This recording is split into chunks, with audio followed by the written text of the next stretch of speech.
আসসালামু আলাইকুম ভালোবাসার মানুষরা, কেমন আছেন আপনারা? আমি নোয়াখালীর মেয়ে শারমিন চৌধুরী।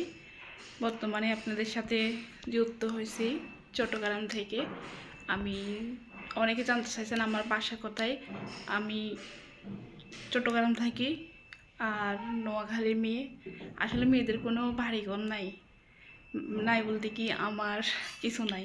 তার জন্য আমি জন্মস্থান আমার নোয়াখালী এবং থাকি নোয়াখালী, চট্টগ্রামও থাকি, দুই জায়গায় আমি আপ ডাউন করি।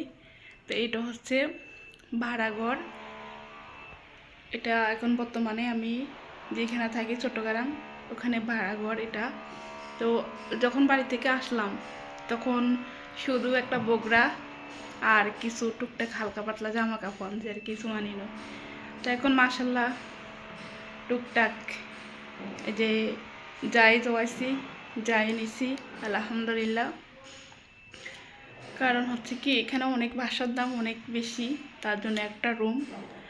আর এই দেখেন আমাদের বাড়িওয়ালার কথা না বললে নাই, কারণ তবু বলতে হয়।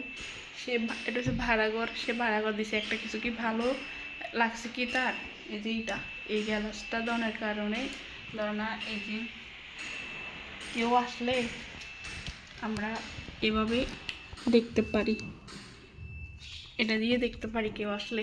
তো ভাড়াঘরে এখানে তো অনেক নানান রকম বিভিন্ন রকমের মানুষ টানুষ আসে। তো অনেকে হয়তো অচেনা মানুষও আসে। তো ধর না এখান দিয়ে দেখা যায় অন্তত এই মানুষটা কানি। আর যদি এই দরজাটা এটা যদি এই গ্লাসটা এটা না দিত তাহলে কি চোর আসে না অন্য কেউ আসে, কেউ কইতে পারতো না ভালো আসেন না খারাপ আসেন। দেখ মাসাল্লাহ আমাদের রুমটা আপনাদের কাছে কার কাছে কেমন লাগে জানি না।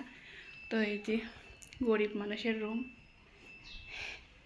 এতটুকু, কারণ কি দেখাইতাম না। একটা আপু বলছে, আপু আপনি কোথায় থাকেন, আপনার রুমটা দেখি।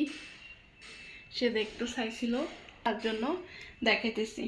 এই যে এটা হচ্ছে রান্নার রুম, এগুলো হচ্ছে হাঁড়ি পাতিল রাখছি এখানে। এটা হচ্ছে রান্নার রুম, সিলিন্ডার গ্যাস কিনা।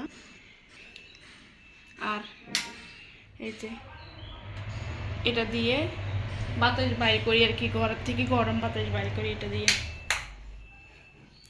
ভালো থাকবেন সবাই। আমার ভিডিওটা যদি ভালো লাগে লাইক কমেন্ট শেয়ার করে দিবেন।